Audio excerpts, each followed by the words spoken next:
नमस्कार। आज की वीडियो में हम सुनेंगे निर्जला एकादशी की व्रत कथा। तो आइए वीडियो में आगे बढ़ते हैं और निर्जला एकादशी की व्रत कथा सुनते हैं। भीमसेन व्यास जी कहने लगे कि हे पितामह, भ्राता युधिष्ठिर, माता कुंती, द्रौपदी, अर्जुन, नकुल और सहदेव आदि सब एकादशी का व्रत करने को कहते हैं, परंतु महाराज मैं उनसे कहता हूँ कि भाई मैं भगवान की शक्ति की पूजा आदि तो कर सकता हूँ, दान भी दे सकता हूँ, परंतु भोजन के बिना नहीं रह सकता। इस पर व्यास जी कहने लगते हैं कि हे भीमसेन, यदि तुम नरक को बुरा और स्वर्ग को अच्छा समझते हो तो प्रति मास की दोनों एकादशियों को अन्न मत खाया करो। भीमसेन कहते हैं कि हे पितामह, मैं तो पहले ही कह चुका हूँ कि मैं भूख सहन नहीं कर सकता। यदि वर्ष भर में कोई एक ही व्रत हो तो वह मैं रख सकता हूँ, क्योंकि मेरे पेट में व्रत नाम वाली अग्नि है, सो मैं भोजन के बिना नहीं रह सकता। भोजन करने से वह शांत रहती है, इसलिए पूरा उपवास तो क्या एक समय भी बिना भोजन किए रहना कठिन है।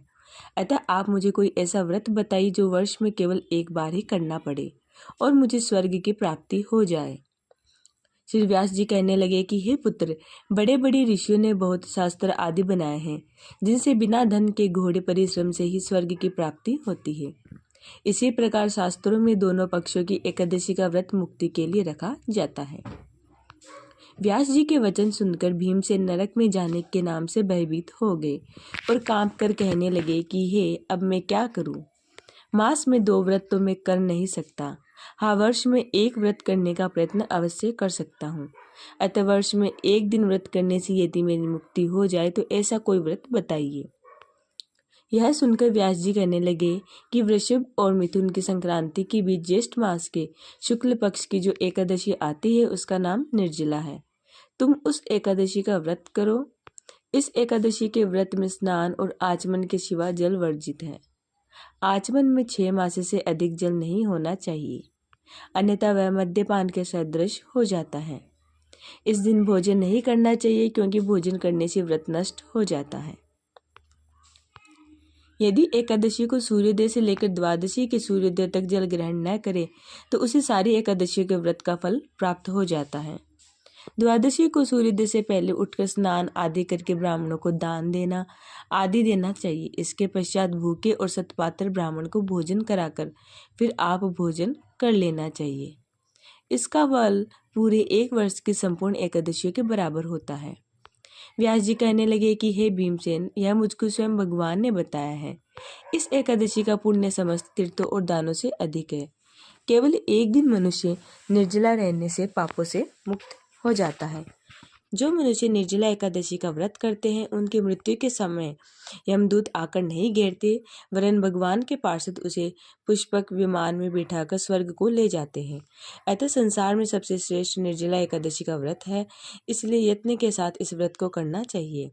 उस दिन ओम नमो भगवते वासुदेवाय मंत्र का उच्चारण करना चाहिए और गोदान करना चाहिए। इस प्रकार व्यास जी के आज्ञा अनुसार भीमसेन ने इस व्रत को किया।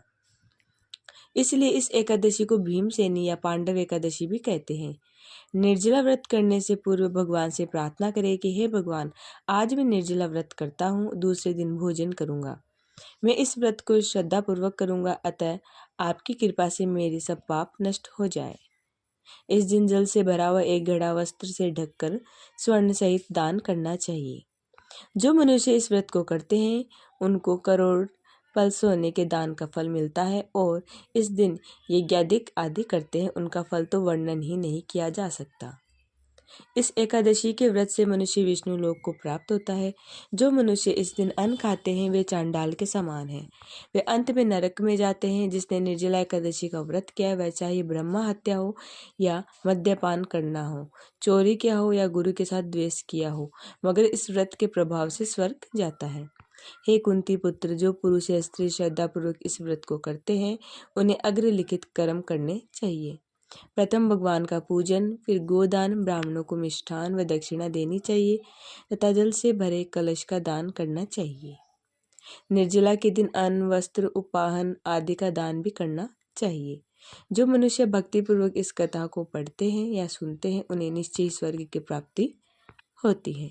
तो यहीं पर हमारी व्रत कथा समाप्त होती है। मैं आशा करती हूँ आपको मेरी कथा पसंद आई होगी। आप मेरे चैनल को ज़रूर सब्सक्राइब कीजिएगा, वीडियो को लाइक कीजिएगा ऐसे ही और कथा कहानी सुनने के लिए। धन्यवाद।